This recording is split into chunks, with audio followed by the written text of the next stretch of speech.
श्रीमान् वेङ्कटनाथार्यः कवितार्किककेसरी वेदान्ताचार्यवर्यो मे सन्निधत्तां सदा हृदि यस्य वाक्वृत्तिपर्यन्ता यतिराजसरस्वती तस्मै वेदान्तगुरवे भूयो भूयो नमो नमः।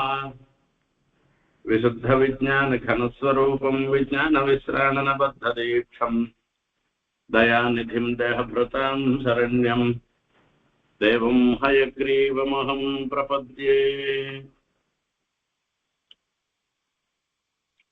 இந்த பாதுகாசாஸ்திரம்ன்றது ஒரு பெரிய விஷயம். இது பெரிய சமுத்திரம் மாதிரி. இந்த சமுத்திரத்துல இறங்கி ஆழம் பார்ப்பது போலதான் இந்த பாதுகாசாஸ்திரத்தை உபன்யாசம் பண்றதுன்றது. இதை பத்தி போன அவதாரிக்கையிலேயே அடைய விஞ்ஞாபனம் பண்ணினேன். சுவாமி தேசிகனுடைய திவ்ய சரித்திரத்தை நாம அறிந்து கொள்ளாமல் போயிட்டோமோனாக்கா இந்த பாதுகாசாஸ்திரத்தினுடைய பெருமைய நாம தெரிந்து கொள்வதற்கு ஒரு தகுதியை இழந்து விடுகிறோம் என்றே சொல்ல வேண்டும். இந்த பாதுகாசாஸ்திரத்தினுடைய பெருமையை தெரிஞ்சுக்கணும்னாக்கா சுவாமியினுடைய பெருமையை தெரிஞ்சுக்கணும். அதை பத்தி தான் சுவாமியினுடைய அவதாரத்தை பத்தி போன உபன்யாசத்துல அப்படியே விஞ்ஞாபனம் பண்ண. ராமர் 12 மாசம்தான் கர்ப்பவாசம் பண்ண. 12 மாசத்துக்கு மேல இருந்தாக்கா அவ மனுஷனா இருக்க முடியாது. ஆனா மனுஷனாக அவதாரம் பண்ணிதான் ராவண வதம் பண்ணணும். ஏன்னா அப்படிதான் பிரம்மா ராவணனுக்கு வரன் கொடுத்திருக்கார். பிரம்மாவனுடைய வார்த்தை பொய்யாக கூடாதுன்றதுக்காக கௌசல்ய கர்ப்பத்துல 12 மாசம் இருந்து ராமன் அவதாரம் பண்ணு. சுவாமி தேசிகன் 12 வருஷம் அவருக்கு எந்த நிர்பந்தமும் கிடையாது. அந்த நிர்பந்தம் இல்லாதனால 12 வருஷ காலம் கர்ப்பவாசம் பண்ணி அந்த வைதிகாகிரேசர்களாக இருக்கக்கூடிய தம்பதிகளுடைய விரதங்கள் நியமங்கள் இந்த பகவத் உபாசனம் இப்படிப்பட்ட அனுஷ்டானங்களால அவருக்கு பரிசுத்தி ஏற்படுது. கௌசல்யா சுப்ரஜாராம பூர்வா சந்தியா பிரவர்த்தத்தைன்னு தசரத சக்கரவர்த்தியினுடைய குமாரன்னு சொல்லாம இல்லையோ. கௌசல்யா சுப்ரஜாராமன்னு கௌசல்ய சொல்லுவார். என்ன இந்த ராமனுக்காக கௌசல்ய பண்ணின தபஸ் கொஞ்சம் நிச்சயம் கிடையாது. அவ்வளவு தபஸ் பண்ணினவள். அவளுக்கு ராமனுக்காகவே எல்லாம் பண்ணினவள். அந்த தபஸ மனசுல, ஏன்னா இவரும் ஒரு தபஸ்வி, விஸ்வாமித்திரரும் தபஸ்வி. அவர் கண்ணுல முதல்ல படுறதே, அவர் மனசுல முதல்ல நினைக்கிறதே அந்த கௌசல்ய பண்ண தபஸு தான். ஆகையாலதான் கௌசல்யா சுப்ரஜா ராமன்னு சொல்ற.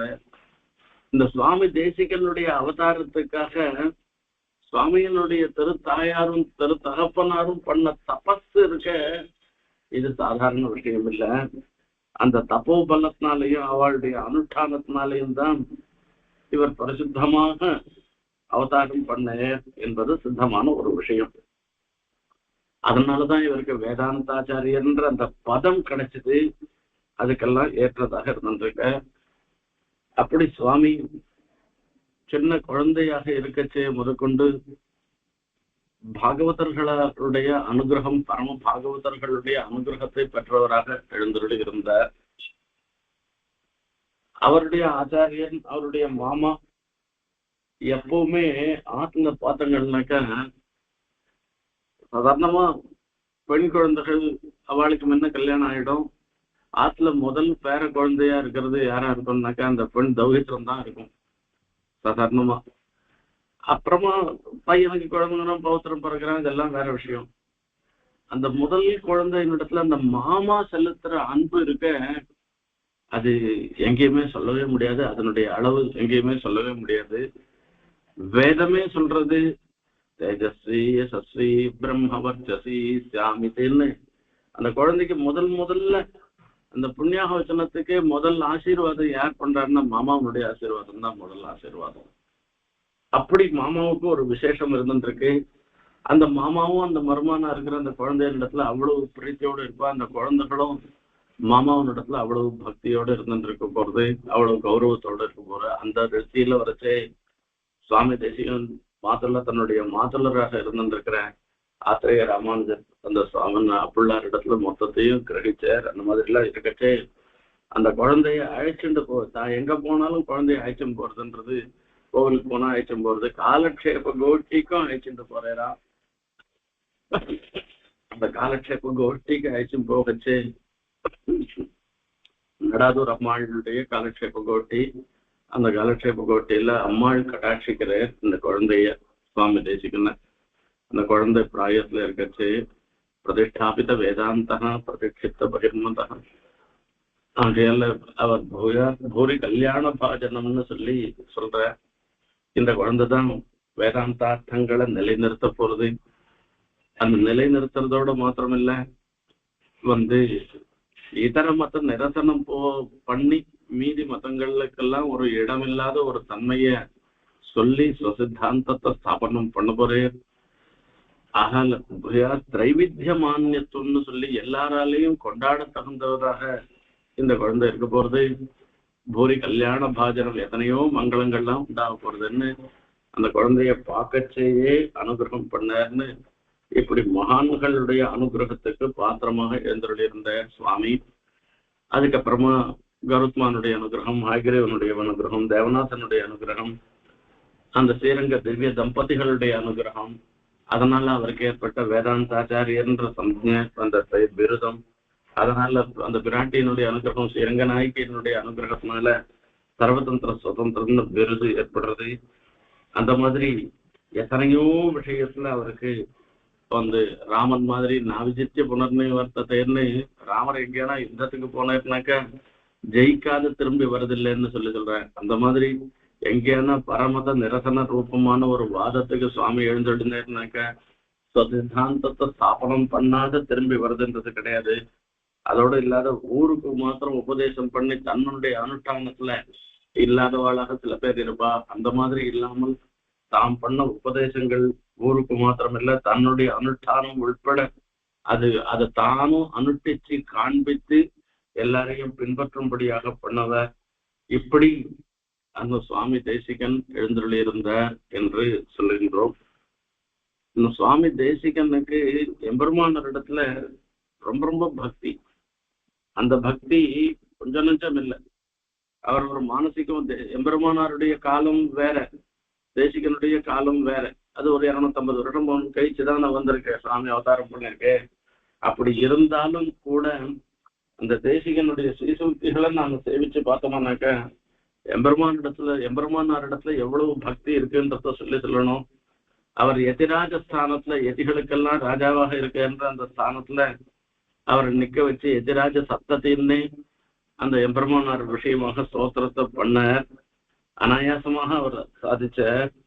ஆனா நாம அந்த எதிராஜ சப்தத்தில சுவாமி தேசிகன் எம்பெருமானார் விஷயமாக என்னென்ன விஷயங்களை சொன்னாரோ அது மொத்தத்தையும் சுவாமி விஷயத்துல தேசிகன் விஷயத்துல நினைச்சு நாம அனுசந்தானம் பண்ணலாம். நானா எதுவும் சொல்லல. இங்கேயும் இந்த பாதுகா சகஸ்ரத்துக்கு வியாக்கியானம் பலர் மகான்கள் அருளி செய்திருக்கின்ற பாரத்வாஜ ஸ்ரீனிவாசாச்சாரியர் என்ற சுவாமி சம்ஸ்கிருதத்துல முதல் ஒரு வியாக்கியானம் பண்ணிருக்க. அதுக்கப்புறமா தேரெழுந்தூர் ஆண்டவன் அவர் சனவாச மகாதேசிகன் பேரு, அந்த சுவாமியும் அற்புதமான வியாக்கியானம் பண்ணிருக்க.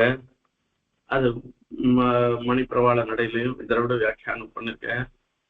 அதுக்கப்புறமா சுவாமி உத்தமூர் சுவாமி டிடி தாதாரி சுவாமி ஆச்சரியமான வியாக்கியானம் பண்ணிருக்க. உத்தமூர் சுவாமி வியாக்கியானம் பண்ணிருக்க. இப்படிப்பட்ட பல வியாக்கியானங்களை கொண்டுதான் இந்த உபன்யாசத்துல அடியனும் அந்த பாதுகா தேவியினுடைய ஒரு பிரபாவத்தை விஜாபிக்க போறேனே தவிர நானா எதுவும் சொல்ல போறதில்லை. அங்கே வரைச்சு சுவாமி டிடி தாதாச்சார் சுவாமி அவருடைய பாதுகா சாஸ்திரத்தினுடைய ஒரு முகவுரையில சாதிச்சிருக்கிற விஷயங்களை பத்தி தான் நாம இப்ப சொல்லிட்டு வரேன். நானே இப்ப சொல்ல போற விஷயம் அது. அதுல எதிராஜ சப்தத்தில இருக்கக்கூடிய சில ஸ்லோகங்கள் எல்லாம் பார்த்தோம்னாக்கா எம்பெருமானார் விஷயத்துல சொல்ற மாதிரி அதை தேசிகன் விஷயமாகவும் சொல்லலாம். உபவீதினமூர்த்வ புண்ரவந்தம் திரிஜகத் புண்ணிய பலம் திரிதண்டஹஸ்தம்னு எம்பெருமானார் விஷயத்துல சொல்றார். அதையே திரிகர்ம நிஷ்டம் சரணாகத சார்த்தவாகமீடே சிகையா சேகரிணம் வரம் குருணாம் பதிம் யதீனாம்னு அந்த இடத்துல சொல்லியிருக்க. குருணாம் வரம்னு சொல்ற. இதனால என்ன ஏற்படுறதுன்னு கேட்டா, உபவீதினம் ஊர்தபுன்றவந்தம், இது எல்லாருக்கும் தெரிஞ்ச ஒரு விஷயம்தான். இந்த சம்சாரிகள்ல வரைக்கச்சே, அதாவது சன்னியாசிகள்ல ஒரு சிலர்லாம் இந்த உபவீத்தத்தெல்லாம் தரிக்கிறது கிடையாது. உபவீத்தத்தெல்லாம் அந்த பூணல் போட்டுக்கிறது எல்லாம் விட்டு விடுறா. அந்த மாதிரி இல்லாமல் உபவீதினம், அந்த உபவீதத்தை சமர்ப்பிச்சுட்டு இருக்கிறவர் பாட்டுக்காரர் என்பதாக சொல்றார். இந்த உபவீதம்ன்றது என்னன்னா இன்னொரு விஷயமாகவும் அர்த்தம் சொல்லலாம். நேர்மையானவர் என்பதாக அர்த்தத்தை உடையும். அது அந்த இன்னொரு விதமா போட்டுட்டோம்னா அது நேரானதாக ஆகாது, அது ருஜுவானதாக ஆகாது, அது விபரீதமானதாக ஆகுது. அப்படி இல்லாத சுவாமியினுடைய எண்ணங்கள் எல்லாமே அந்த நேரான கருத்து, அந்த கருத்துல ஒரு கோணலான எண்ணமே எதுவும் கிடையாதுன்னு ஒரு அர்த்தம். அதே மாதிரி ஊர்துவபன்றத அங்க சொல்ற சசங்க சக்கர லாஞ்சனா சதூர்துவபுன்ற மண்டிதா சிதாந்தரிய சூத்தரிய யஜ்ஞசூத்திர சோபிதா மமாவிரஸ்து மானசே குருஸ்வ வெங்கடேஸ்வரஹான்னு ஆச்சாரியன் விஷயத்துல சிஷ்யாளா இருக்கிறவா அவளுடைய திருமேனியில அந்த திருமேனியை சேவிச்சுட்டே இருக்கணும் என்றெல்லாம் ஒரு எண்ணத்தோட, அந்த திருமேனியிலையும் ஒரு கௌரவத்தோட இருக்கணும். அவர் சொன்ன விஷயங்கள்ல மாத்திரமில்ல, அவளுடைய திவ்யமங்கல விக்கிரகத்திலையும் ஒரு கௌரவத்தோட இருக்கணும்ன்ற முறையில சுவாமி தேசிகன் எப்படி ஸ்ரீபாஷ்யக்காரருடைய திவ்யமங்கல விக்கிரகத்துல ஈடுபட்டு உபவீதனம் ஊர்த்தபுன்றவந்தம்னு சாதிச்சாரோ, அந்த மாதிரி சுவாமி தேசிகனுடைய திவ்யமங்கல விக்கிரகம், ஆச்சரியமான திவ்யமான விக்கிரகம் அவரே பண்ணினது. திருவகேந்திரபுரத்துல அந்த திவ்யமங்கல விக்கிரகத்தோட சேவசாய்க்கிறார். குமாரவரதாச்சாரியர் பிரதிஷ்டை பண்ண சுவாமியினுடைய திவ்யமங்கல விக்கிரகம் காஞ்சிபுரத்துல அவதரித்த இடத்துல தோப்புள்ள சேவசாய்க்கிறார் திவ்யமங்கல விக்கிரகத்தோட. இந்த பெருமாள் அந்த தேசிகனை சேவிச்ச போனாக்க அது விக்கிரகம் மட்டுமே தோணாது, பிரத்யட்சத்துல நிஜமாவே விபவத்திலேயே தேசிகனை எழுந்துள்ள இருக்க மாதிரி எல்லாம் தோணும். இந்த மாதிரி வெண்ணாத்தங்கரையில வரிசை நீலமேகன் சன்னதியில அந்த சுவாமிக்கு ஏற்பட்ட விக்கிரகம் இருக்க, தேசிகனுடைய விக்கிரகம் அற்புதமான விக்கிரகங்கள். இப்படி அந்த எம்பரும் சுவாமி தேசிகனுடையது திரஜகத் புண்ணிய பலம். இவர் சுவாமி தேசிகன் அவதாரம் பண்ணினது என்னன்னா, இந்த லோகத்துல இருக்கிறவா எல்லாருடைய புண்ணியங்கள் எல்லாம் சேர்ந்து அதனுடைய ஒரு பலனாக தான் சுவாமி அவதாரம் பண்ணிருக்காருன்னு நம்ம சொல்லணும்.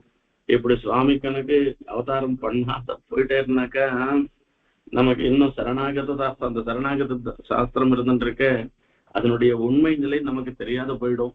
இதுல என்ன சொல்லுவா, சில பேர் பாஷிக்காரரே பண்ணிட்டு போயிட்டே நாம யாரும் சரணாகதி பண்ணுவானான்னு சில பேர் இன்னும் குழம்பிண்டு இருந்துட்டு இருக்கா. இது நாம என்னத்துக்கு சரணாகதி பண்றது, பெருமாள் தான் ரட்சகனாக இருந்துட்டு இருக்கச்சு நாம என்னத்துக்கு ஒரு காரியத்தை பண்றது, அவர் உடையவன் உடைமையை காப்பாற்றுவது அவருடைய கடமையா இருக்கிறதுனால, இப்ப நம்ம கையில பணம் இருந்ததுன்னாக்கா பேங்க்ல இருந்து பணம் எடுத்தோம்னா அந்த பணத்தை பத்திரமா வச்சுக்கிறது நம்மளுடைய கடமை தானே தவிர அந்த யார் உடையவனோ அவனுடைய கடமை தானே. பணம் என்ன பத்திரமா வச்சுக்கோ லாக்கர்ல வையின்னு அது சொல்லுமான்னா அந்த மாதிரி நாம ஒன்றும் பண்ணுவானான்னெல்லாம் இப்பவும் சில பேர் குழம்பிண்டு இருந்துருக்கா.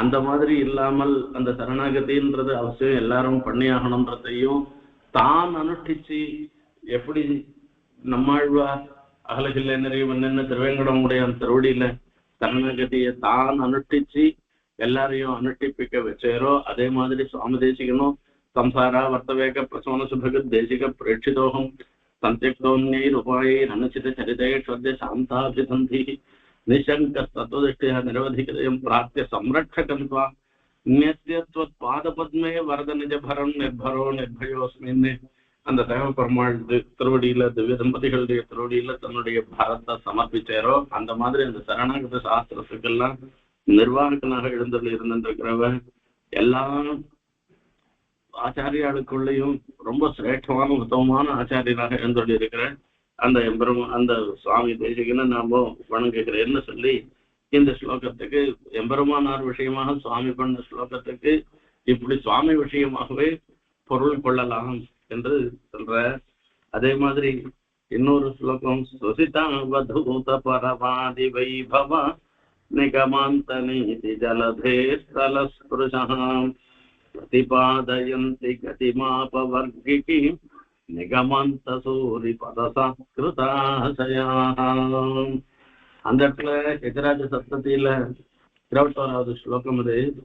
அந்த 20வது ஸ்லோகத்துல சொல்லச்சு என்ன சொல்றாருன்னா, சொசிதாவதூத பரவாதின்னு அவர் மூச்சு காத்து விட்டாலே போருவான். அப்படி மூச்சு விட்டாலே எதிரிகள்லாம் எங்க இருக்கான்னு தெரியாத போயிடுவாளாம்.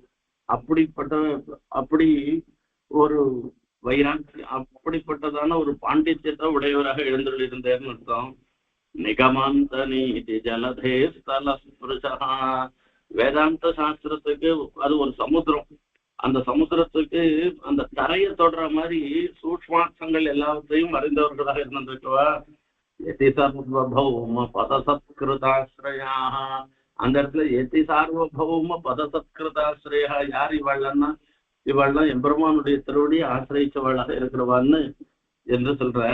அந்த மாதிரி இந்த இடத்துல என்ன அப்படின்னா, எதி சார்வபௌம பதசத்கிருதாஸ்ரயான்றதுக்கு பதிலா நிகமாந்த சூரி பதசத்கிருதாஸ்ரயான்னு சுவாமி தேசிகனுடைய திருவடி ஆசிரியத்தவர்களாக இருக்கிறாள அவள்லாம் பிரதிபாதயந்தி கதி மாபவர்கின்னு அந்த மோட்ச சம்பந்தமான கதியெல்லாம் அவள்லாம் நமக்கு சொல்றவா. அவளுக்கு எல்லாம் அவ எல்லாருமே தேசிகனுடைய கடாட்சத்தோடு இருந்தாங்கனாக்கா அவளுக்கு அந்தந்த சாஸ்திரங்கள்ல ஒரு நிலைப்பாடு இருக்கிறதுனால இதர மதஸ்தர்கள் அவளை அணுக கூட முடியாது. அப்படி வேதாந்த சாஸ்திரத்துக்கு பரதத்துவ தத்துவஹித புருஷார்த்த நிர்ணயம் பண்ணுவதில் அவ தரையை தொட்டவர்கள்னாக்கா எல்லாத்தையும் பண்ண தெரிந்தவர்களாக இருந்தாங்கன்னா என்று இப்படி எல்லாம் அந்த சுவாமி தேசிகனை நாம அனுபவிக்கும்படியாக இருந்துட்டு இருக்க. இப்படி ஒரு கால விசேஷத்துல எம்பெருமானார் அவதரித்து இந்த சித்தாந்தத்தை ஸ்தாபனம் பண்ணிருக்கேன். எம்பெருமானார் கணக்கு அவதரித்த அந்த ஸ்ரீபாஷ்யாதி கிரந்தங்கள் பண்ணாது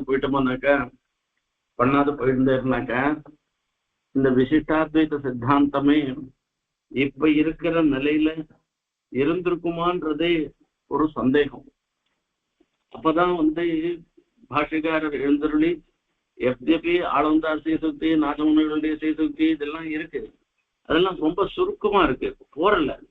அதுதானே இதர மத நிரசன பூர்வகமாக சொல்லி பிரம்மசூத்திரத்துக்கு வியாக்கியானம்ன்ற முறையில பண்ணவர் பாஷ்யக்காரர் தான். ஆகையால எம்பெருமானாருடைய சீசுக்திக்கு அதுல வரைச்சு அதுக்கு பாஷ்யக்காரர் எழுந்தருளி இல்லைன்னாக்கா அந்த விசிஷ்டாத்வைத சித்தாந்தமே எப்படி நடந்திருக்குமோ எப்படி இருந்திருக்குமோன்னு தெரியாத போயிடும். ஆகையால அந்த சித்தாந்தத்தை ஸ்தாபனம் பண்றதுக்கு எம்பெருமானார் அவதரித்தார். அந்த எம்பெருமானார் அவதரித்து இந்த சித்தாந்தத்தை ஸ்தாபனம் பண்ணாலும் கூட பின்புள்ளாராலே சில கலக்கங்கள் ஏற்பட்டன. அந்த பின்புள்ளாராலே ஏற்பட்ட சில கலக்கங்களால அவளால வந்த ஒரு கலக்கங்களால பிற்பாடு இருக்கிற ஜனங்களுக்கு சில ஒரு மனசுல ஒரு சஞ்சலமும் ஏற்படுறது இல்லையா. அதெல்லாம் போக்கடிச்சு பிரதிஷ்டை பண்ணவர் சுவாமி தேசிகன் தான். சார் இதுல இப்படியே வந்துடும், வீடியோல வந்துடும் இதே மாதிரி போயிட்டோம். ஆகையால அதுல சொல்லச்சே என்ன பண்ணாருன்னா, பாஷ்யக்காரர் நம்மாழ்வார் இவாள்லாம் பிரபத்தின்ற ஒரு சித்தாந்தத்தை ஸ்தாபனம் பண்றார். ஏன்னா நம்மள மாதிரி இருக்கவாள்லாம் கர்மயோக ஞான யோக பக்தி யோகங்கள்லாம் பண்ணுவதற்கு இயலாதவர்களாக நாம இருந்திருக்கோம். அதுக்கு தகுந்தமான ஞானமோ சக்தியோ அல்லது ரெண்டுமே இல்லாதவர்களாக நாம இருந்திருக்கோம். அப்படி இருக்கச்சே நமக்குன்னு இருக்கக்கூடிய ஒரே வழிதான் சரணாகதி தான். ஆனா பிற்காலத்துல என்ன பண்ண ஆரம்பிக்கிறார் அப்படின்னு கேட்டா, இந்த சரணாகதி விஷயத்துல பாஷ்யக்காரர் சாதித்த விஷயங்கள் எல்லாம் கொஞ்சம் வேற விதமா சொல்ல ஆரம்பிக்கிறார். சில காலத்துல வரைச்சு என்ன சொல்றாருன்னு பாருங்க. இப்போ நித்திய நைமித்திக கர்மாக்கள், சந்தியாவந்தனம் முதலிய கர்மாக்களை நம்ம அனுஷ்டிக்கிறோம். இந்த கர்மாக்கள்லாம் இப்போ பக்தி யோகம் பண்றவா அந்த பக்தி யோகத்துக்கு அங்கமாக இந்த நித்திய நைமித்திக கர்மாக்களை அனுஷ்டானம் பண்ணணும்ன்றது சாஸ்திரம் சொல்லிருக்கு. பிரபத்திக்கு அந்த இது சுதந்திரமானது. இந்த பக்தி யோகத்தை அனுஷ்டிக்கிறவாதான் அந்த நித்திய நைமித்திக கர்மாக்களை அனுஷ்டிக்கணும், அதுக்கு அங்கமாக அனுஷ்டிக்கணும். பிரபத்தி எதையும் சார்ந்து இல்லாத இருக்கிறதுனால பிரபத்திய நாம அனுஷ்டிக்கிறோம். ஆகையால வர்ணாசிரம தர்மம் எல்லாம் பிரபத்திக்கு அங்கம் இல்லாததுனால யாரும் சந்தியாவனம் எல்லாம் பண்ணுவானா, வர்ணாசிரம தர்மானுஷ்டானம் பண்ணவே மானான்னு சில பேர் சொல்ல ஆரம்பிச்சு விடுறாங்க. இது எம்பெருமானாருடைய திருவள்ளம் கிடையாது, பாஷிகார் அப்படி சொல்லல. அதே மாதிரி சில பேர் என்ன சொல்றாங்க அப்படின்னா, இப்ப பெருமாளிடத்துல இயல்பாக இருக்கக்கூடிய ஒரு கிருப்பை இருக்க, அதுக்கு நிர்ஹேதுக்க கிருப்பைன்னு. இப்போ நமக்கு சில பேரிடத்துல சில சமயங்கள்ல சில கருணை ஏற்படும். என்ன ஏற்படும், அவ நமக்கு ஒரு உபகாரம் பண்ணிருப்பா, அவ கஷ்டப்படுறத பார்த்த உடனே ஐயோ அவ கஷ்டப்படுறாளே என்று சொல்லி நம்ம நினைக்கச்சு, அதுக்கு ஒரு காரணம் நமக்கு உபகாரம் பண்ணினவா கஷ்டப்படுறத நாம எப்படி பார்த்துட்டு இருக்கிறதுன்னு அது ஒரு ஹேத்துவா. அந்த மாதிரி காரணத்தை முன்னிட்டு சில பேருக்கு சில சமயங்கள்ல கருணை எல்லாம் வரலாம். பெருமாளுக்கு நம்மளிடத்துல வரக்கூடிய கிருப்பைக்கு காரணங்கள் ஹேத்து எதுவுமே இல்லை. ஆகையால அதுதான் நமக்கு மோட்சம் கொடுக்கறது. அப்போ அதுக்காக நாம ஒரு காரியம் பண்ணணும்னு பக்தியோ பிரபத்தியோ பண்ணணும்னு ஒன்றும் அவசியம் இல்லை. அவருக்கே என்னைக்கு தோன்றதோ அன்னைக்கு மோட்சம் கொடுக்கட்டும், நம்ம ஒன்றும் பண்ண வேணாம், விரும்ப இருக்கலாம். இப்படி எல்லாம் சில பேர் சில இந்த எம்பெருமானாருடைய சித்தாந்தத்தை பின்பற்றுபவர்களாக தங்களை சொல்லிக்கொண்டு எம்பெருமானாருடைய திருவுள்ளத்துக்கு விபரீதமான செயல்களை அவ பிரச்சாரம் பண்ணிட்டு இருந்துருக்கான். அவ விஷயத்துல சுவாமி தேசிகன் அந்த மாதிரி எல்லாம் நமக்கு கலக்கம் வரக்கூடாதுன்றதுக்காக தன்னுடைய சீசூக்திகள்னால நமக்கு ஒரு தெளிவை ஏற்படுத்துகிறார். என்ன தெளிவுன்னு கேட்டோம்னா, நித்தியகர்மானுஷ்டானம்ன்றது பிரபத்திக்கு அங்கம் இல்லதான். ஆனாலும் கூட இது எம்பெருமானுடைய கட்டளையா இருக்கு அப்படின்னால நித்திய நைமித்திக கர்மாக்களை அனுஷ்டானம் பண்ணிதான் ஆகணும். இது சுதந்திராஜ்யா சித்தம்னு சொல்றது. அதே மாதிரி இன்னொரு விஷயம் என்னன்னு கேட்டா, நிர்ஹேதுக்க கிருப்பை என்று அந்த நிர்ஹேதுக்க கிருப்பைன்றதுக்கு டெபனிஷன் நாம தெரிஞ்சுக்கணும். அதாவது பெருமாளுக்கு அந்த கிருப்பைன்றது இருக்க, கருணைன்றது இருக்கு, அது இயல்பாகவே இருக்குன்னு அர்த்தமே தவிர இந்த கிருபை அதாவது பக்தி பிரபத்தி எல்லாம் பண்ணாதையே பெருமாள் அனுகிரகம் பண்ணுவேன்னு அர்த்தம் கிடையாது. அத ஸ்ருதி ஸ்மிருதிகளை கொண்டு அதை தெரிச்சு நமக்கு எதனா பக்தி பிரபத்திய பண்ணிதான் பெருமாள் நமக்கு அனுகிரகம் பண்ணுவேன்றதெல்லாம் ஸ்தாபனம் பண்ணிருக்கே சுவாமி தேசிகன். இப்படி எல்லாருக்கும் உபயோகமாக இருக்கக்கூடிய சரணாகதி தத்துவத்தை சுவாமி உபதேசம் பண்ணிருக்கிறதுனால சுவாமி தேசிகன் விஷயத்துல நாம எல்லாரும் கடமைப்பட்டவர்களாக இருந்திருக்கோம். சுவாமியினுடைய சீசூக்திகள், சுவாமி எத்தனையோ கிரந்தங்கள், சீரொன்று தோப்புல் திருவேங்கடமுடையான் பாரொன்றும் சொன்ன பழமொழியுள் ஓரொன்று தானே அமையாதோ தாரணையில் வாழ்வார்க்கு வானேற போமளவும் வாழ்வுன்னு ஒரு சீசூக்திகளை தெரிஞ்சுட்டாலே போறோம். இந்த பூமியில வசிக்கிறவா எல்லாருக்கும் சிவைகுண்ட பரியந்தமான சகல ஐஸ்வர்யங்களையும் கொடுக்க வல்லதுன்னு சாதிக்கிற அந்த ரீதியில சுவாமியினுடைய சீசூக்திக்கு ஒரு சிறப்பு என்ன அப்படின்னு கேட்ட, நம்மள மாதிரி மனுஷியாளாக இருக்கிறவா சொல்றதோ எழுதினமோ அதுல வரச்சே இதுக்கு அனவதானம்னு சொல்றது. அதாவது ஒரு கவனக்குறைவுன்றது நமக்கு ஏற்படும். அந்த சம்ஸ்கிருதத்துல அதுக்கு சொல்லச்சே பிரமாதம்னு சொல்றது, அனவதானம்னு சொல்றது. இந்த பிரமாதம்னு சொன்னா ரொம்ப பிரமாதமா இருக்குன்னா ரொம்ப நன்னா இருக்குன்னு அர்த்தம் கிடையாது. அந்த அர்த்தத்துல சம்ஸ்கிருதத்துல பிரமாதம்னு சொல்றதுக்கு கவனக்குறைவுன்னு அர்த்தம் இருக்கு. இப்போ இந்த கவனக்குறைவுனால எப்பவும் நாமளே எவ்வளவோ தெரிஞ்சு வாழக்கூட நான் ஏதோ பிரமிச்சு போய் சொல்லிட்டேன்பா என்று நாம சொல்லுவோம். அந்த மாதிரி வரிசை தேசிகனுக்கு ஏற்படுமானா, தேசிகன் சொல்ற எந்த ஒரு சன்னிவேசத்திலையும் ஆச்சாரியருடைய அனுகிரகத்தினால அவருடைய புத்தி அவருடைய ஞானம் இருந்துருக்க 100 மடங்கு அவ உபதேசம் பண்ண மாதிரி 100 மடங்கு பெருகி எந்த இடத்துலயும் கவனக்குறைவுன்றதே கிடையாது. அவர் சுவாமி ஒரு விஷயத்த சொல்லிட்டே இருந்தாக்க அது உண்மை பொருள், அதுதான் சத்தியமான ஒரு விஷயம், அதுதான் சித்தாந்தம், அதுதான் உறுதி பொருள், அறுதி பொருள். அது மாறவே மாறாது என்று இதான் சொல்றார். அதுக்கு விருத்தமா இருக்கிறது எதுவுமே ஆகாதுன்னு எப்பேற்பட்டவர். அப்படி யாரானா சுவாமி சாதிச்ச விஷயத்துக்கு அதுல தோஷம் இருக்குன்னு சொல்லி யாரானா வாதம் பண்ண வந்தாள்னா கூட அவளுடைய வாதம் மொத்தம் பிசுபிசுத்து போயிடும் என்பதாக அந்த இடத்துல சுவாமி தேசிகனே பல இடங்கள்ல சாதிச்சிருக்க. அந்த மாதிரி சுவாமியினுடைய ஸ்ரீசூக்திக்கு ஒரு ஏற்றம் இருக்கு. சுவாமியினுடைய ஸ்ரீசூக்திகள்ல அவரே வகைப்படுத்துகிறார். அவர் எத்தனையோ கிரந்தங்கள் பண்ணிருக்காரோ இல்லையோ, அதுல சங்கிப்தம் விஸ்ருதம் வான்னு சிலது சுருக்கமானவை சங்கல்ப சூரியோதயத்துல சாதிக்கிற சங்கிப்தம், சிலதெல்லாம் சுருக்கமான கிரந்தங்கள், சிலது விரிவாக இருந்துருக்குன்னு ஒண்ணு, சிலது சுலபமானது, சிலது கடினமானது. இப்ப சததூஷணி பரமத பங்கம் இது போன்றவைகள்லாம் ரொம்ப கட்டமாக இருந்துட்டு இருக்கும். இந்த ரகசிய திரைசாரம் இல்ல தில்லற ரகசியங்கள் போன்றவையெல்லாம் சுலபமாக எளிதில் அறிந்து கொள்வதுன்னு மற்றொன்று. சிலதெல்லாம் மூல கிரந்தம், இவரே புதுசா எழுதியிருக்கிற ஒரு கிரந்தம் தத்துவமுத்தாகலாப்பம் நியாய சித்தாந்தனம் போன்றவையெல்லாம் மூல கிரந்தம். சிலதெல்லாம் வியாக்கியானமாக ரூபமாக இருக்கும். தத்துவட்டீக்க இந்த மாதிரி சில கிரந்தங்கள்லாம் வியாக்கியான ரூபமாக பிறருடைய கிரந்தங்களுக்கு வியாக்கியானமாக இருக்குன்னு இப்படி இருக்கு. அதே மாதிரி சிலதெல்லாம் சம்ஸ்கிருதத்துல இருக்கிறது, சிலது பாஷையை வச்சு பிரிக்கலாம். சிலது சுத்தமான சம்ஸ்கிருதம், சிலது தமிழ்ல இருக்கு, சிலது மணிப்பிரவாளத்துல இருக்கு, சிலதுல வரைச்சு இங்க சம்ஸ்கிருதத்திலேயே கூட பிராகிருதம் 100 கோரின்னு சொல்லி பிராகிருதத்துல இருக்கு. இப்படி எல்லாம் சொல்லலாம். அதே மாதிரி அந்த அவர் சாதித்த கிரந்தங்களை சாஸ்திர கிரந்தங்கள், ரகசிய கிரந்தங்கள், காவியங்கள் அப்படின்னு பிரிக்கலாம். அந்த காவியங்கள்லயும் சம்ஸ்கிருத காவியங்கள், ஸ்தோத்திரங்கள் அப்படின்னு அந்த மாதிரி இது ரெண்டும் இல்லாத சொல்லச்சு. இப்ப காவியங்கள்னு பார்த்தோம்னாக்க யாதவாபியுதயம் பெரிய காவியம், மகாகாவியம், ஹம்ச சந்தேசம் இதெல்லாம் காவியமா இருக்கு. ஸ்தோத்திரங்கள் எத்தனையோ, ஹைகிரீவ ஸ்தோத்திரம் முதலியே எத்தனையோ ஸ்தோத்திரங்கள். அதுல பெரிய காவியம் சின்ன காவியம்னு சொன்னா பெரிய காவியம் யாதவாபியுதயம், சின்ன காவியமா இருக்கிறது ஹம்ச சந்தேசம். சங்கல்ப அதே மாதிரி நாடகத்துல வரச்சே சங்கல்ப சூரியோதயம் மாதிரி நாடகம் இப்படி எல்லாம் சொல்ற.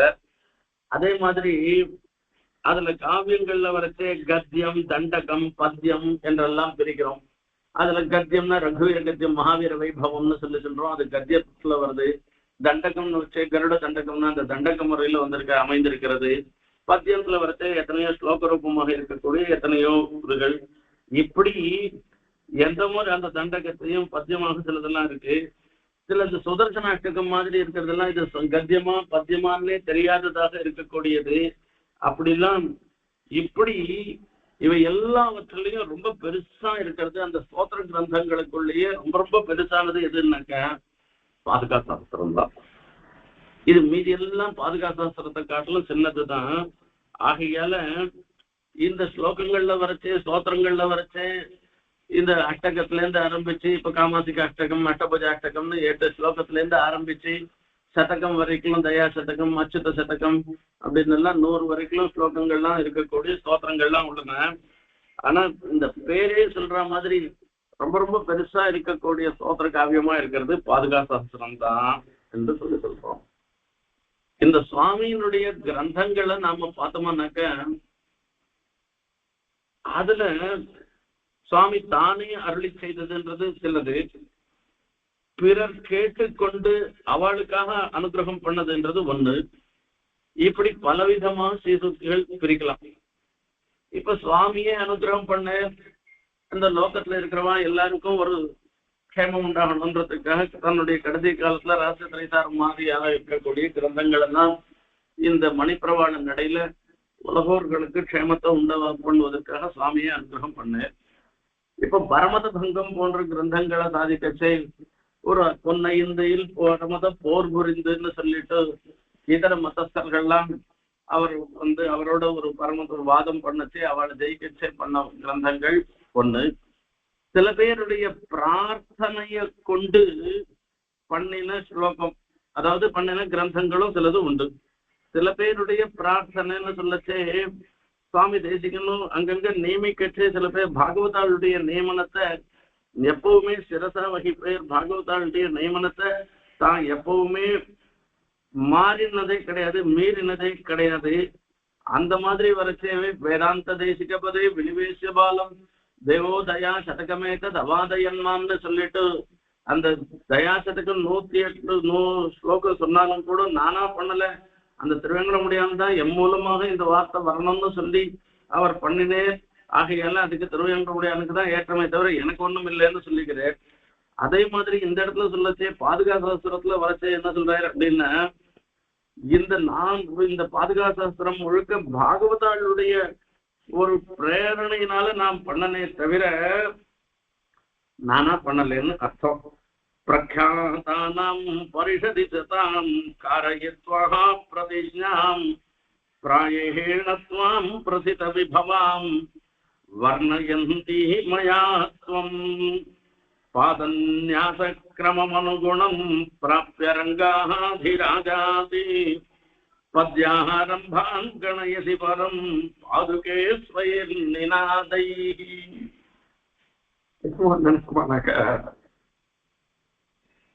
பாதுகா சாஸ்திரத்துல சுவாமி தேசிகன் சாதிச்சிருக்கிற ஒவ்வொரு விஷயத்தையும் நினைச்சோம்னா நமக்கு கண்லட்சணம்.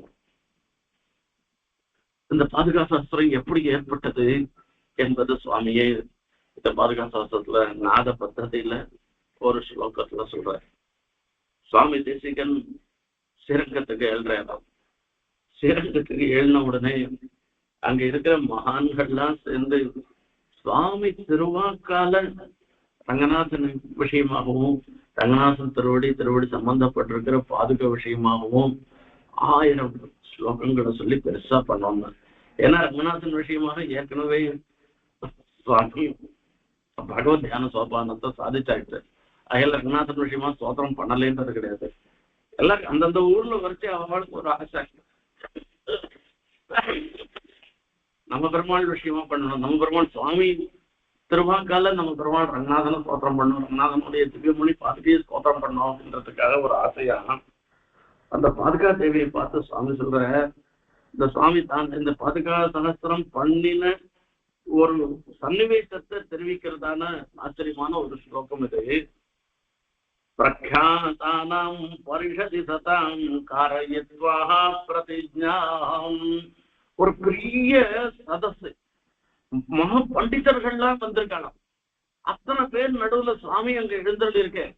அத்தனை பண்டிதர்களும் சேர்ந்து சுவாமியை பிரார்த்தனை பண்றாங்களாம். அந்த ரங்கநாதனுடைய பாதுக விஷயமா, அந்த திருவடியோட சம்பந்தப்பட்ட ஒரு பாதுக விஷயமாக திருவாக்கால ஒரு விஸ்தாரமான ஸ்தோத்திரம் பண்ணணும் என்று அவ அத்தனை பேரும் பிரார்த்தனை பண்றாலும் பாகவதாளுடைய ஒரு பிரார்த்தனையை எந்த ஒரு சன்னிவேசத்திலையும் சுவாமி நிராகரிச்சது கிடையாது.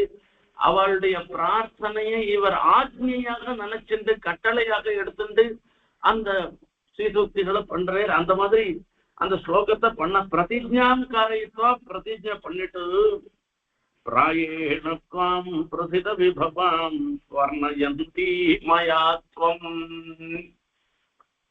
அவளுடைய ஒரு நியமனம், அந்த நியமனத்தை அனுசரிச்சு உன்னுடைய பிரபாவத்தை நான் வரிசையா சொல்லிட்டே வந்துருக்கேன். நானு பாதன்யாச கிரமமனுகுணம் பிராப்ய ரங்காதிராஜாது பத்யாரம்பான் கணயசி பரம் பாதுகே ஸ்வயர்நிநாதைஹி. 100 ஸ்லோகம் பண்ணணும், 50 ஸ்லோகம் பண்ணணும்னு சொன்னாக்க 1, 2, 3ன்னு நாம என்ற மூலிய ஒரு ஸ்லோகம் ஆயிடுச்சு, 2 ஸ்லோகம் ஆயிடுச்சு, 3 ஸ்லோகம் ஆயிடுச்சுன்னு என்ற மாதிரி அந்த பெருமாள் ரங்கநாதனுடைய திருவடி சாத்திண்டு அந்த பாதுகா தேவி ஜல் ஜல் ஜல்னு அந்த நாதம் அந்த சப்தத்தோட போடணும். அந்த சப்தம் எப்படி தெரியுமா அப்படின்னு கேட்டேன். பத்யாரம்பான் கணயசி பரம் பாதுகே ஸ்வயர்நிநாதைஹி. சொல்றா 1000 ஸ்லோகம் சொல்லிருக்கேன் இல்லையோ.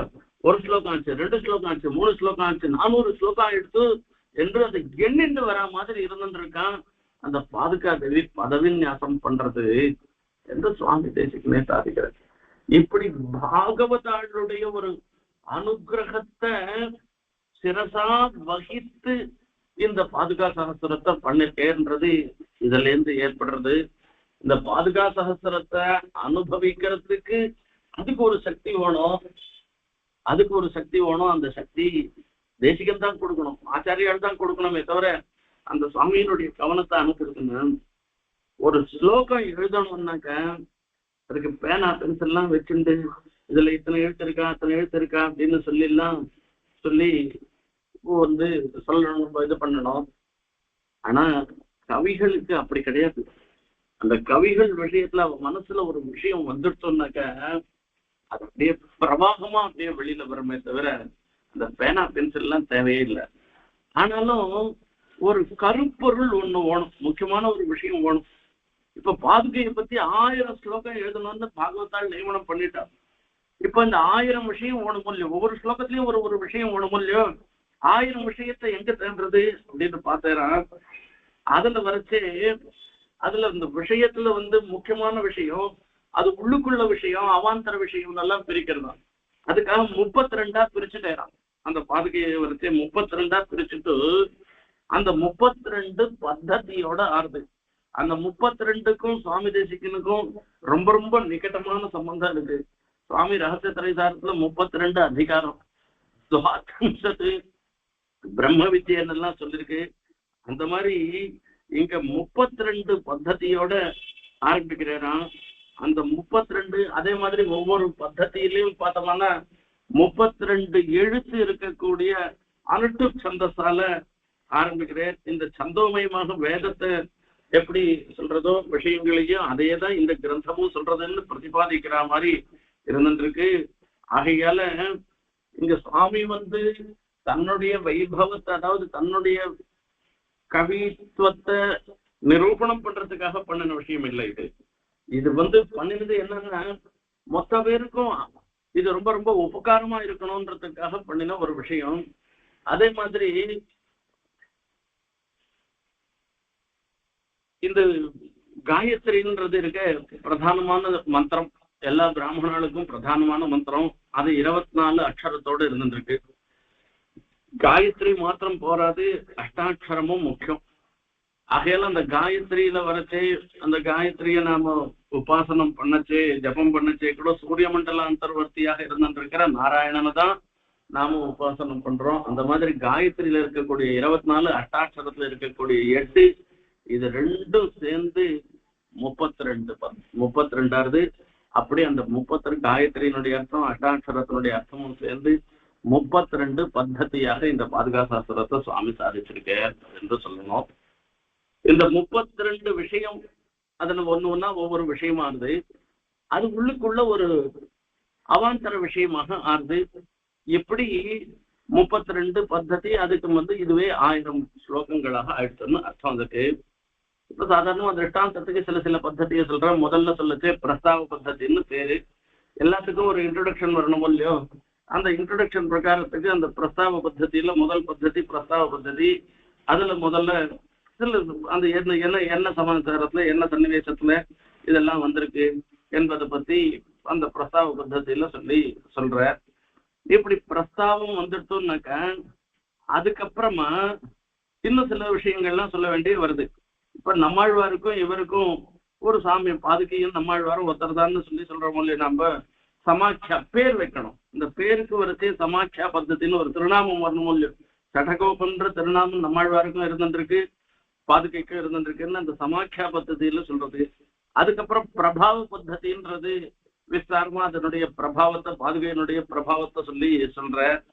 இந்த பிரபாவத்தை சொன்னபடினால இந்த பாதுகா சாஸ்திரம் முழுக்கவே அந்த ராமாயணத்துல இருக்கக்கூடிய கதைய ஆதாரமாக கொண்டதுதானே இது. பாதுகைன்றது அந்த விவகாரமே எப்படி வருது, அந்த ராமாயணத்துல இருக்கக்கூடிய விவகாரம் தானே. அதை வச்சுட்டு சொல்லச்சு அந்த பாதுகையை பரதனுக்கு கொடுக்கறது, இது அயோத்திக்கு எழுந்தருளை பண்ணி போறது, இதெல்லாம் தானே அந்த இடத்துல சொல்றது. அதெல்லாம் வச்சுட்டுதான் இந்த அதுக்கப்புறமா வரக்கூடிய பிரபாவ பத்ததிக்கு அப்புறமா சமர்ப்பண பத்ததி, அந்த பாதுகையை சமர்ப்பிக்கிறது, பிரதிபிரஸ்தான பத்ததி திரும்பி வருது. இப்படி பாதுகையை பட்டாபிஷேகம் பண்ணி அதிகாரத்தை ஏற்றுக்கொள்வது. அப்புறம் ராமர் திரும்பி வந்தேன்னாக்கா அந்த திரும்பி அபிஷேகம் பண்றது, அந்த பட்டாபிஷேகம் பண்றது பாதுகைக்கு. அந்த பட்டாபிஷேகத்துக்கு அப்புறமா ராமர் திரும்பி வந்த பிற்பாடு ராமர் திருவடியிலேயே அந்த பாதுகையை சமர்ப்பிக்கச்சு நிர்யாசனா பத்ததின்னு சொல்லிட்டு ராமனுக்கு சமர்ப்பிக்கிறது. இப்படி எல்லாம் ஒரு பொருள் எடுத்துட்டு அதுக்கப்புறமா அந்த ரங்கநாதனுடைய திருவாராதனம், அந்த திருவாராதனத்துல உபச்சாரங்கள் எல்லாம் பண்றது. இப்ப ஆரம்பத்துல வரச்சே சுப்பிரபாதம் சொல்லி விஸ்வரூப தரிசனம் எல்லாம் இருந்துருக்கு. அதுக்கு வைத்தாளிக்க பத்தத்தின்னு சொல்லச்சே விஸ்வரூபத்துல வரச்சே அவ எல்லாரும் வைத்தாளிகள்லாம் வந்தி பாடுறதுன்றது இருந்துருக்கு.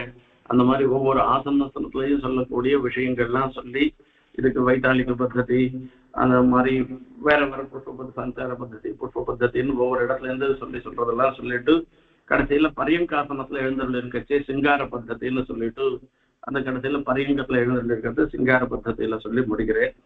அதுக்கப்புறமா வரதெல்லாம் என்ன வருது அப்படின்னு கேட்டா உற்சவத்துக்காக பெருமாள் எழுந்தருள்றே. அந்த எழுந்தருளுச்சே வரக்கூடிய சஞ்சார பద్ధதி சஞ்சாரத்தை பத்தி சொல்றது. அந்த சஞ்சாரத்துல சமர்ப்பிக்கக்கூடிய புஷ்பம் சமர்ப்பிக்கிறா. அந்த சஞ்சாரத்தினால வரக்கூடிய பாத தூளி பராக பద్ధதி. அதுக்கப்புறமா ஜல் ஜல்னு ரங்கநாதன் அந்த பாதுகையை சமர்ப்பிச்சு எழுதுறதே வரக்கூடிய நாதம் அந்த நாத பద్ధதி. இப்படி இதை எடுத்துட்டு இதை வர்ணனம் பண்ணி இது ஒரு பாதி போயிடுச்சு. அதுக்கப்புறமா பாதுகையினுடைய ஸ்வரூபத்தை பாக்குறேன். அது ரத்ன சாமானிய பద్ధதி ரத்னங்களோட இருந்துட்டு இருக்கு. பலப்பட்ட ரத்னங்களோட எழுந்துள்ள இருக்கிறது. அதுல தனித்தனியா பத்மராக பద్ధதி முக்தா பద్ధதி மரகத பద్ధதி இந்திரநீல பద్ధதின்னு இப்படி விஷயங்கள் இருக்குது. அந்த ரத்னத்துல வரைச்சே ஒண்ணுக்கு ஒண்ணு பிரதிபிம்ப பద్ధதின்னு வருது. அதுக்கு ஆதாரமாக இருக்கிறது. இதெல்லாம் பார்த்துட்டு இந்த விஷயங்கள்லாம் சொல்லி அலங்காரமாக இருக்கிற பద్ధதி இதெல்லாம் சொல்லிட்டு அதோடு இல்லாத இவையெல்லாம் ஆதிசேஷனுடைய ரூபமாக இருந்திருக்கிறது ரெண்டா இருக்கிறது. இதனுடைய அமைப்பு இதெல்லாம் சொல்லி ஒவ்வொன்னா சொல்றது. சித்திர பద్ధதி அந்த பாதுகையில இருக்கக்கூடிய அந்த கோடுகள் அந்த குமிழ்கள் இருக்கிறதெல்லாம் அதெல்லாம் பாதுகையினுடைய சொரூபத்தை வர்ணிக்கக்கூடிய அம்சம். அதே மாதிரி ஒரு பல விஷயங்களாக அந்த பாதுகை ராஜ்யத்துல இருந்து லோகத்துல இருக்கக்கூடிய சில நீதிகள் எல்லாம் கற்பிக்கலாமேன்ற விஷயத்துல கடைசியில சொல்லி அந்த நீதி சொல்றது. அது ரெண்டாவே இருக்கிறது துவந்த பద్ధதி பிரகீர்ண பద్ధதின்னு சொல்லிட்டு பல விஷயங்கள் சொல்லப்படுகின்றன. ஒண்ணுதான்னு சொல்லி இல்லாத எத்தனையோ விஷயங்கள்லாம் இருக்கிறது. இப்படிப்பட்ட அந்த பாதுகா தேவிய பண்ணத்தினால வரக்கூடிய பலம் இருந்துருக்க அந்த பலத்தை சொல்றது. எப்படி பல விஷயத்தோட சேர்ந்து 32 விஷயத்தையும் எடுத்துட்டு தத்துவம் அதுக்கப்புறமா 30 பద్ధதி வரைக்கும் தத்துவத்தை சொல்லிட்டு அப்புறமா ஹிதம் புருஷார்த்தம் என்கிற பலன் எல்லாத்தையும் சொல்லிட்டு நிர்வேத பద్ధதி எல்லாம் இப்படி 32 பద్ధதியில அற்புதமான சுவாமி இந்த பாதுகா சாஸ்திரத்தை பண்ணிருக்க. இதை எவ்வளவு நாள் சொல்லியிருந்தாலும் சொல்லிட்டு இருக்கலாம். ஒரு கவியா இருக்கணும்னாக்க அவளுக்கு என்னென்ன தேவைன்றத கொஞ்சம் பார்க்கணும். ஏற்கனவே நடந்த விஷயங்களை ஞாபகம் வச்சுக்கணும், மனசுல ஞாபகம் வச்சுக்கணும். அதுக்கு ஸ்மிருதின்னு பேரு. வரப்போற விஷயங்கள் என்னென்ன பண்ணலாம்னு ஊகிச்சு எப்படி காரியம் பண்ணலாம்னு தீர்மானம் பண்றதுக்கு அதுக்கு உண்டான ஒரு சக்தி ஞானம் வேணும். அதுக்கு மத்தின்னு பேரு. இந்த காலத்துல அந்த கான்டெக்ட்ல நாம எப்படி நடந்துக்கணும்ன்றதுக்கு வரைச்சே அந்தக்கு வரைச்சே புத்தின்னு பேரு. இந்த 3 சக்தியும் சேர்ந்து வரக்கூடிய ஒரு சக்தி இருக்கு பாருங்க, அதுக்கு பிரஜைன்னு பேரு, பிரதிபைன்னு பேரு. அதாவது அந்த பிரதிபைன்றது என்னன்னா அந்தந்த சமயத்துல நவநவோத்பன்னமான ஒரு புத்தி அப்ப தோன்றது, அப்ப இது பண்றது. அதோடு இல்லாத அந்த ஒரு எதை சொல்லணும்னு நினைக்க மறந்து போயிடுச்சுன்னு உபன்யாசம் பண்ணிட்டு இருப்பா. ஏதோ ஒண்ணு சிலதெல்லாம் பண்ணணும்னு நோட் பண்ணி வச்சுட்டு இருப்பா. கடைசியில என்ன ஆயிடும்னாக்கா ஐயோ அது விட்டு போச்சே இது விட்டு போச்சு, நான் அந்த கான்டெக்ட் தாண்டி போன பிற்பாடு மறுபடியும் அது விட்டு போச்சு அதை சொல்றேன்னு சொன்னாக்கா அது ரசிக்காது. ஆனா எந்த சமயத்துல சொல்லணுமோ அந்த சமயத்துல அது தோன்றது இருக்கு பாருங்க, அதுக்குதான் பிரதிபைன்னு பேரு. இப்படி இத்தனையும் இருந்தாதான் ஒரு கவின்றவ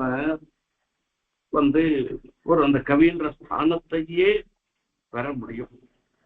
இது அத்தனையும் சுவாமி தேசிகனுடைய பாதுகா சாஸ்திரத்துல அந்த சுவாமியினுடைய கவித்துவம் அப்படியே மெழுகிறதுன்னு சொன்ன அதுக்கு மேல வேற ஒண்ணும் சொல்றதே இல்லை. அந்த சுவாமியினுடைய கவித்துவத்துக்கு 2 நாழி ஆயிடுச்சு. இருந்தாலும் 2 விஷயத்த சொல்லி நான் சொல்றேன். இதுக்கப்புறமா சொல்ல போறோம், அந்தந்த ஸ்லோகம் சொல்ல போறோம். அதுல சொல்றோம் சந்த ஸ்ரீரங்க பிருத்வீசு சரணத்ராண சேகரான்னு முதல் ஸ்லோகம் சொல்றேன். சந்த ஸ்ரீரங்க பிருத்வீசு சரணத்ரான்னு அந்த முதல் ஸ்லோகத்துல வாசிக்க செய்ய நாம நம்ம மனசை எப்படி பண்ணிக்கணும் தெரியுமா, நிலைப்பாடு எப்படி இருக்கணும் தெரியுமான்னா, அந்த ஸ்ரீரங்கத்துல அந்த பிரணவாகார விமானத்தின் கீழே பெருமாள் சயனிச்சுட்டு இருக்கே, ரங்கநாதன் சயனிச்சுட்டு இருக்கேன். அந்த ரங்கநாதன் எழுந்தருளி இருக்கிறது இதுவேதான் பூலோக வைகுண்டம். இத்த காட்டிலும் உத்கிருஷ்டமான ஸ்தானம் வேற எங்கேயுமே நாம எதுவுமே பார்க்க போறது இல்லைன்னு அந்த அற்புதமான சேவையோடு இருந்திருக்கிற அழகிய மடவானந்தையும்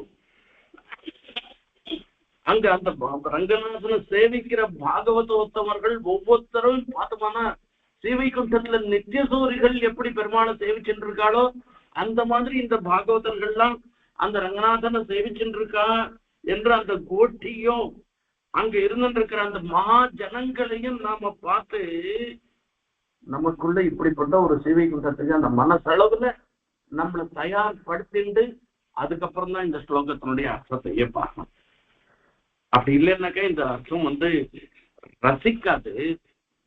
அதே மாதிரி இன்னொரு ஒரு விஷயம் அதை சொல்லி முடிக்கிறேன். ராகவ சிம்ஹம் என்பதாக சொல்றேன். ராகவ சிம்ஹம்னாக்க சிம்ஹம் ராமர் சிம்ஹம் மாதிரி இருந்துருக்கே, அதுல என்ன சந்தேகம் பண்ண? அவர் ராகவ சிம்ஹம் தான், அதுல ஒன்றும் சந்தேகமே இல்லை. அப்படி ராகவ சிம்ஹனாக இருந்திருந்தாலும் கூட என்ன ஆகும்? ஒரு இப்போ ராவணனாகிற ஒரு யானை, அந்த யானையை கொல்வதற்காக ராகவனாக ராமனாகிற ஒரு சிம்மம் இது காட்டுக்கு போறது. காட்டுக்கு போகச்சே அந்த ராமனிடத்துல ரொம்ப ரொம்ப பிரீத்தி இருக்கு. அந்த பாதுகையும் கூடயே போறது. அந்த பாதுகைன்றது ஒரு பெண் சிங்கம். அந்த பெண் சிங்கம் கூடயே போறது. ஆனா சிங்க குட்டி வருது. அந்த சிங்க குட்டி யாரு? பரதன் தான். அந்த சிங்க குட்டியாகிற அந்த பரதன் அந்த ஆண் சிங்கம் சொல்றது, பாரு நான் போய் சண்டை போட்டு யானை அடிச்சுட்டு நான் வரேன், அது வரைக்கும் இந்த குழந்தைய நீ பாத்துக்கோ என்று அந்த பெண் சிங்கத்தின் சொல்றதான். உடனே அந்த பெண் சிங்கம் என்ன பண்றது? அந்த பரதனாகிய குழந்தைய தழுவி அழைச்சிட்டு ஒரு என்ன சொல்றது, ஒரு பாதுகாப்பான இடத்துக்கு அது பட்டு போகுது. இந்த ஆண் சிங்கம் என்ன பண்றது? யானையை கொன்னுட்டு அங்கிருந்து பெண் சிங்கத்தோட சேர்ந்துக்கிறது. பெண் சிங்கத்தோட சேர்ந்த பிற்பாடு அந்த குழந்தைய அந்த ஆண் சிங்கமும் பெண் சிங்கம் ரெண்டுமா சேர்ந்து லாலனம் பண்றதும். இப்படிலாம் ஒரு மனசுல இது மொத்தத்தை அப்படியே ஒரு கல்பனை வச்சுக்கணும். இப்படி வச்சுட்டாதான் இந்த ஸ்லோகத்துக்கெல்லாம் அர்த்தம் வரும். தசக்ரீவ ஸ்தம்பேரவ தகன துர்த்தந்த ஹிருதயே விஹார ஸ்வார்த்தம் ஜாத்விஷதி ரகுசிம்ஹே வனபுவம் ஸ்வவாத்சல்ய क्रोडीकृत பரதசாவைவ பரதி. பரதசாவன்னா பரதமாகிற ஒரு குட்டி, சிங்க குட்டி.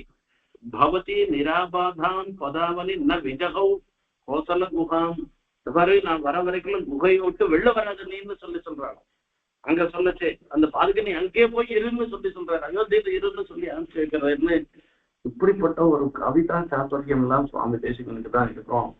ஆகையால அந்த சுவாமி தேசிகனுடைய ஸ்ரீசுத்தியை ஒவ்வொன்றும் அனுபவிக்கிறதுக்கு நமக்கு ஒரு பாக்கியம் வேணும். அதை தெரிவிக்கிறதுக்கு பெரியவாள்லாம் நிறைய தெரிவிச்சிருக்கா. நம்மளால எவ்வளவு முடியுமோ அவ்வளவு தூரத்துக்கு அந்த பாதுகையினுடைய பிரபாவத்தை தெரிஞ்சுக்கணும். அதைதான் பாதுகா தேவியையும் சுவாமி தேசிகனுடையும் பிரார்த்தனை பண்ணிட்டு விடைபெறுகிறேன். கவிதா கேக சிம்ஹாய கல்யாண குணசாலினி ஸ்ரீமதே வெங்கடேசாய வேதாந்த குரவே நமः.